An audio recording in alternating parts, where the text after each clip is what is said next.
Good morning students. और आज हम पढ़ेंगे next chapter 10 microbes in human welfare. Microbes in human welfare यानी कि अब हम माइक्रो ऑर्गेनिजम्स का रोल पढ़ेंगे मानव कल्याण के लिए। पिछले चैप्टर में हमने क्या पढ़ा था कि वो किस तरह से डिजीज कॉजिंग ऑर्गेनिजम्स हो सकते हैं। अब हम पढ़ेंगे माइक्रोब्स किस तरह से हमारे काम भी आ सकते हैं। माइक्रोब्स एक प्लूरल फॉर्म है माइक्रो ऑर्गेनिजम्स की, यानी माइक्रो ऑर्गेनिजम्स सिंगुलर में यूज करते हैं और माइक्रोब्स का मतलब होता है क्लस्टर या एग्रीगेट ऑफ माइक्रो ऑर्गेनिजम्स। ठीक है, अब देखो पहले पेज पर इन्होंने ये दिया है कि माइक्रो ऑर्गेनिजम्स की डाइवर्सिटी कितनी ज़्यादा है। हैबिटाट वाइज वो हर तरह के हैबिटाट में ग्रो कर सकते हैं। और इसके अलावा अगर हम किंगडम वाइज देखें तो माइक्रोस्कोपिक ऑर्गेनिज्म कितनी सारी किंगडम्स में पाए जाते हैं। माइक्रोस्कोपिक एल्गी भी होती हैं, माइक्रोस्कोपिक प्रोटोजोआ प्रोटिस्ट भी होते हैं और माइक्रोस्कोपिक मोनेरा भी होते हैं। तो ये अलग अलग तरह के ऑर्गेनिजम्स हैं। और देखो एग्जांपल क्या दिया है, कौन कौन सी जगह पर ये पाए जाते हैं। जैसे कि इनसाइड द थर्मल वेंट्स, जिनको गीजर्स भी कहते हैं, समुद्र के तल में मौजूद गर्म पानी के जो सोते होते हैं उनको हम कहते हैं गीजर्स या थर्मल वेंट्स, जहाँ पर टेम्परेचर कितना है 100 डिग्री सेल्सियस, क्योंकि वहाँ पर पानी उबलता रहता है। अब वो जो वेंट्स होते हैं वो असल में क्रैक्स हैं जहाँ से लावा डायरेक्ट कांटेक्ट में है वाटर के, इसीलिए वहाँ पर पानी उबलता रहता है। अब ऐसे उबलते हुए पानी में इतने हाई टेम्परेचर में भी वहाँ पर कौन ग्रो करते हैं, वहाँ पर ग्रो करते हैं थर्मोफाइल्स या हाइपर थर्मोफाइल्स, जो हाई टेम्परेचर पर ग्रो करने वाले ऑर्गेनिजम्स हैं। इसके बाद देखो इन्होंने कई एग्जांपल्स दिए माइक्रोब्स के, जैसे protozoa, bacteria, fungi, microscopic plant virus, viroids, prions which are proteinaceous infectious agents. तो इन्होंने कई एग्जांपल्स दिए हैं। इसके बाद ये ग्रो किए जा सकते हैं न्यूट्रिटिव मीडिया पर। न्यूट्रिटिव मीडिया पर इसको ग्रो किया जा सकता है। जिस माइक्रो ऑर्गेनिज्म जब इसके ऊपर ग्रो होते हैं तो वो क्या बनाते हैं, कॉलोनी। कॉलोनी का मतलब क्या होता है, क्लस्टर ऑफ इंडिविजुअल सेल्स, यानी कि कई सारे सेल्स मिलके एक कॉलोनी बनाते हैं। Such cultures are useful in studies, तो हम उन कॉलोनीज को स्टडी करने में उपयोग लाते हैं। In chapter 8 you have read the microbes causing large number of disease. They also cause disease in animals and plants, but they should not make you think that all microbes are harmful. अब हम पढ़ेंगे beneficial वाले। सबसे पहले house hold products में, house hold products में जो सबसे पहला एग्जाम्पल है वो है लैक्टोबैसिलस, जिसे कि लैक्टिक एसिड बैक्टीरिया भी कहते हैं। लैक्टोबैसिलस यानी कि लैक्टिक एसिड बैक्टीरिया है ना, इसको शॉर्ट में LAB कहते हैं। लैक्टिक एसिड बैक्टीरिया क्या फंक्शन होता है लैक्टिक एसिड बैक्टीरिया का? लैक्टिक एसिड बैक्टीरिया का फंक्शन है कि ये मिल्क को कर्ड में कन्वर्ट करता है, यानी कि मिल्क में जो प्रोटीन है उसकी कर्डलिंग, यानी कि उसके क्या बनाता है, उसकी क्लॉटिंग करवा देता है एक तरह से, जो कि दही के रूप में यानी कर्ड के रूप में रिजल्ट होती है। विटामिन B12 का कंटेंट ये इंक्रीज करता है, increases vitamin B12 content. Vitamin B12 को ये प्रोड्यूस करता है, जिसकी वजह से कर्ड में हमें ये दूध की मात्रा में ज़्यादा मिलता है। तो ये भी इसका एक एडिड बेनिफिट है। स्मॉल देखो इन्होंने आगे क्या लिखा है, Microorganisms such as lactobacillus and others, commonly called lactic acid bacteria, grow in milk and convert it in curd. During growth, the LAB produce acids that coagulate and partially digest the milk proteins. तो milk के अंदर जो proteins पाए जाते हैं उन proteins को ये क्लॉट कर देता है। प्रोड्यूस एसिड्स दैट कोएगुलेट, कौन से एसिड्स बनाता है ये? लैक्टिक एसिड बनाता है। Lactic acid, small amount of curd added to the fresh milk as inoculum. ये टर्म इंपॉर्टेंट है, इनोक्युलम। इनोक्युलम का मतलब होता है बैक्टीरिया का थोड़ा सा अमाउंट जो हम किसी फ्रेश मीडियम में ऐड करते हैं। यहाँ पर मीडियम क्या है, मिल्क। इसमें हमने इस थोड़े से इनोकुलम को यानी कि थोड़े से दही को ऐड कर दिया, या इसमें क्या थे, बैक्टीरिया थे, लैक्टोबैसिलस यानी कि लैक्टिक एसिड बैक्टीरिया। इसके अंदर आने के बाद इन्होंने मल्टीप्लाइंग एंड कर्डलिंग का प्रोसेस शुरू कर दिया, तो इनको हम कहेंगे inoculum. Which at suitable temperatures multiply, thus converting milk to curd. Suitable temperature पर ये कर्डलिंग होती है।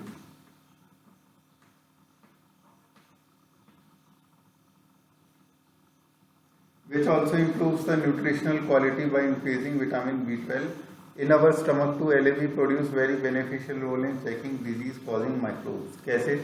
ये जो लैक्टिक एसिड बैक्टीरिया है ये लैक्टिक एसिड बना रहे हैं।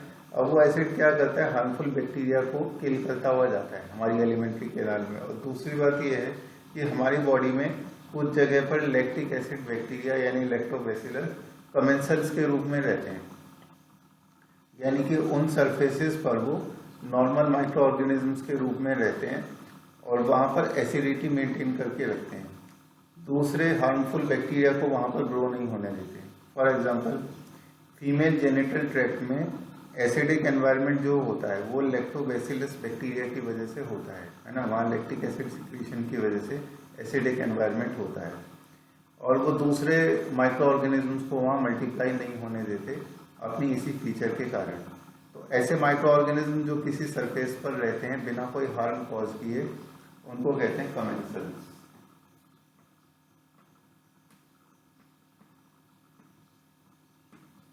कमेंसल्स। इसके बाद बात आती है नेक्स्ट ऑर्गेनिज्म की, जिसमें क्या दिया, the dough which is use for making food such as dosa and idli also fermented by bacteria. अब फर्मेंटेशन करने वाले जो ऑर्गेनिजम्स हैं उसके बारे में इन्होंने बताया है।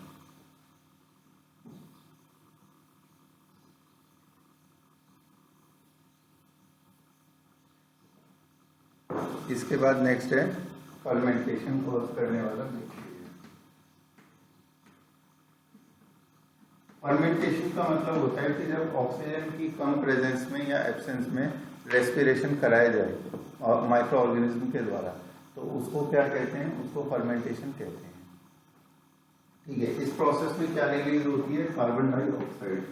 इसीलिए अगर हमें डो यानी कि आटे में गूंथे हुए आटे को डो कहते हैं और बिना गूंथे आटे को फ्लोर कहते हैं। ठीक है, तो अगर हमें डो में लैक्टोबैसिलस ऐड कर दें या कोई ऐसा बैक्टीरिया ऐड कर दें जो कि फर्मेंटेशन में हेल्प करता है, जैसे कि यीस्ट ऐड कर दें, तो उसके बाद फर्मेंटेशन की वजह से रिलीज होती है कार्बन डाइऑक्साइड और ये जो डो होता है ये साइज में इंक्रीज हो जाता है और फ्लफी बन जाता है। साथ में इसमें बन जाते हैं पोर्स, वो पोर्स जिनसे कार्बन डाइऑक्साइड रिलीज हुई है। तो और फिर उसकी अपीयरेंस कैसी हो जाती है, ब्रेड जैसी। तो ब्रेड कैसे बनती है, ब्रेड बनती है जब हम डो यानी कि गूंथे हुए आटे के साथ ईस्ट को मिला देते हैं और फर्मेंटेशन होने के लिए उसको सूटेबल कंडीशंस देते हैं। सूटेबल कंडीशंस मिलने के बाद उसके अंदर फर्मेंटेशन का प्रोसेस होता है, कार्बन डाइऑक्साइड रिलीज होती है और इस वजह से ब्रेड बनती है। इस प्रोसेस में एल्कोहलिक फर्मेंटेशन भी हो सकता है, लैक्टिक एसिड फर्मेंटेशन भी हो सकता है, उस हिसाब से कि कौन सा हमने ऑर्गेनिज्म यूज किया है और उसी हिसाब से ये डिसाइड होता है कि ब्रेड में किस तरह का फ्लेवर आएगा, किस तरह का फ्लेवर और कलर आएगा। The dough which is use for making food such as dosa and idli. अब डोसा और इडली के केस में हम क्या करते हैं, बैटर को रात में बना देते हैं, मतलब उसे घोल कर रख देते हैं और उसके बाद ओवरनाइट स्टैंडिंग के प्रोसेस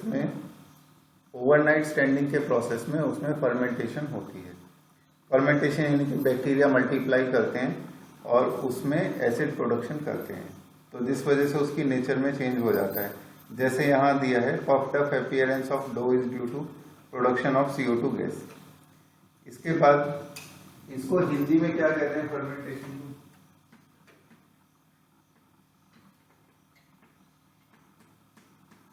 खमीर उठना। Can you tell which metabolic pathway is taking place resulting in formation of CO2। ये हम कहेंगे एनारोबिक रेस्पिरेशन। फर्मेंटेशन मतलब एनारोबिक रेस्पिरेशन। हालांकि एनारोबिक रेस्पिरेशन हमारी मसल्स में भी होता है। इसके अलावा यीस्ट अगर फ्री लिविंग है, फ्री लिविंग यानी कि टेस्ट ट्यूब में हम ये रिएक्शन करा सकते हैं। Where do you think the bacteria for these fermentations come from? इसका आंसर ये है कि ये जो राइस और दूसरे ग्रेन्स होते हैं जिनको हम यूज करते हैं इस पर्पस के लिए, इनके सरफेस पर ही कई बार यीस्ट पाए जाते हैं। Similarly the dough which is use for making bread is fermented using baker's yeast. अब आती है बेकर्स यीस्ट का एग्जाम्पल। बेकर्स यीस्ट, बेकर यानी कि जो बेकरी में काम करे, और वो कौन सी वाली यीस्ट यूज करते हैं इस प्रोसेस के लिए? सैकेरोमाइसिस सेरेब्रेसी। सैकेरोमाइसिस सेरेब्रेसी, ये एग्जाम्पल और ये स्पेलिंग याद रख लिए। इसके अलावा आगे उन्होंने दिया है traditional drinks and foods are also fermented by microbes. तो ये फर्मेंटेड ड्रिंक्स कौन से हैं? जैसे कि टॉडी, टॉडी को हिंदी में कहते हैं ताड़ी, ताड़ी के पेड़ से मिलती है इसलिए इसे ताड़ी कहते हैं। और ये कैसी होती है? ये एक तरह का एल्कोहलिक ड्रिंक है जो फर्मेंटेशन से बनता है। साउथ इंडिया में by fermenting sap from palms, palms ताड़ को ही कहते हैं। Microbes are also use to ferment fish, soybean, bamboo shoots to make foods. ठीक है, कई सारी कल्चर्स में जैसे साउथ ईस्ट एशियन कल्चर में इन सारी चीज़ों को फर्मेंट करके रखा जाता है ताकि वो लंबे समय तक उनकी शेल्फ लाइफ बनी रहे, यानी कि लंबे समय तक वो उपयोग के लायक बने रहे। जैसे फिश, सोयाबीन या बैम्बू शूट्स को अगर हमें लंबे समय तक प्रिजर्व करके रखना है, जैसे हमारे देश में अचार बनाने की परंपरा है, तो उसमें भी क्या है कि खाने की चीज़ों को लंबे समय तक सुरक्षित रख सकते हैं उनका अचार बना के। तो वैसे ही फर्मेंटेशन यहाँ पर भी होता है। और इसके बाद cheese is one of the oldest items in which microbes were used. तो चीज़ में भी फर्मेंटेशन हो रहा है। चीज़ में अलग अलग कलर, फ्लेवर और टेक्सचर देखने को मिलते हैं। कलर, फ्लेवर और टेक्सचर अलग अलग टाइप के ये देखने को मिलते हैं। ठीक है, वो इस बात पर डिपेंड करता है कि कौन सा माइक्रो ऑर्गेनिज्म इस प्रोसेस के लिए यूज किया गया है। जैसे कि एग्जांपल देखो, holes in Swiss cheese are due to production of large amount of CO2। Swiss cheese एक वेराइटी है चीज की, और इसमें जो यूज होता है बैक्टीरिया, उसका नाम है propionibacterium shermanii. Propionibacterium शर्मानी।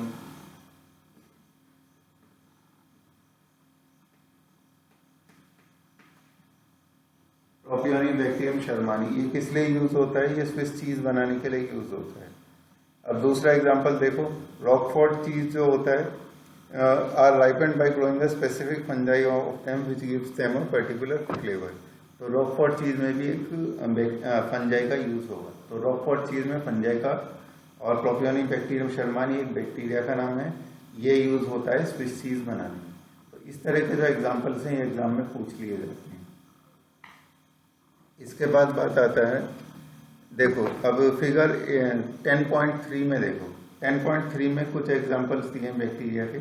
Figure 10.1 में जो ए है, ये रॉड शेप बैक्टीरिया है, 1500x मैग्नीफाइड यानी 1500 गुना बड़ा करके दिखाया गया है। तो ये रॉड शेप बैक्टीरिया यानी कि इनका नाम क्या होगा? बेसिलस। ठीक है, फिर बी में देखो स्फेरिकल शेप मैग्नीफाइड 1500x, तो स्फेरिकल वालों को क्या कहते हैं? कोकाई। अब सी में क्या दिखा है? रॉड शेप में bacterium showing flagella magnified 50,000x यानी 50,000 गुना बड़ा करके दिखाया गया है।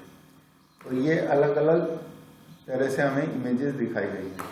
10.2 में वायरसेस के स्ट्रक्चर दिखाएं। सबसे पहले है बैक्टीरियोफेज। बैक्टीरियोफेज यानी कि बैक्टीरिया के ऊपर मल्टीप्लाई करने वाला वायरस।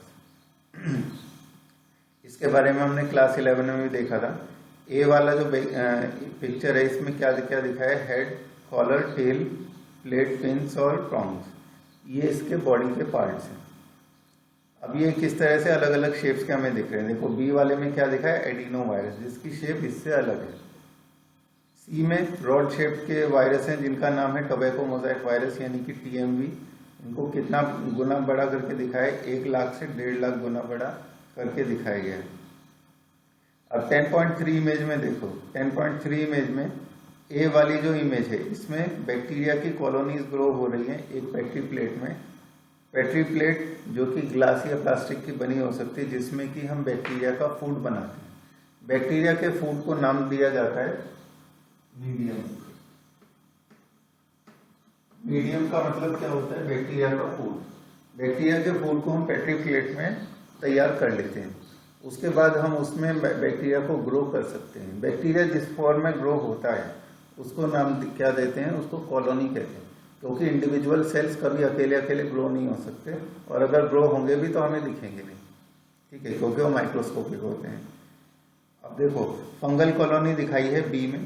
फंगल कॉलोनीज की पहचान ये होती है कि उनका जो हाइफी यानी कि थ्रेड लाइक स्ट्रक्चर्स होते हैं फिलामेंट्स के, वो अलग ही अपीयरेंस देते हैं बैक्टीरियल कॉलोनी से। बैक्टीरियल कॉलोनी में ऐसे thread like appearance of hyphae या माइसीलियम वो दिखाई नहीं देते।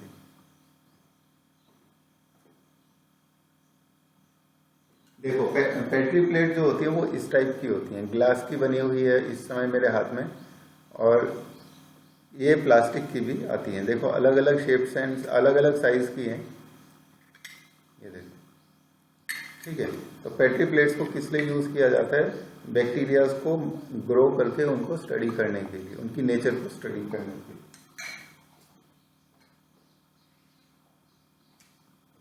इसके बाद नेक्स्ट टाइम हम पढ़ेंगे इंडस्ट्रियल प्रोडक्ट। ये तो थे हाउस होल्ड प्रोडक्ट्स। अब इंडस्ट्रियल प्रोडक्ट्स को बनाने में माइक्रो ऑर्गेनिज्म्स का कैसे यूज किया जाता है। Thank you.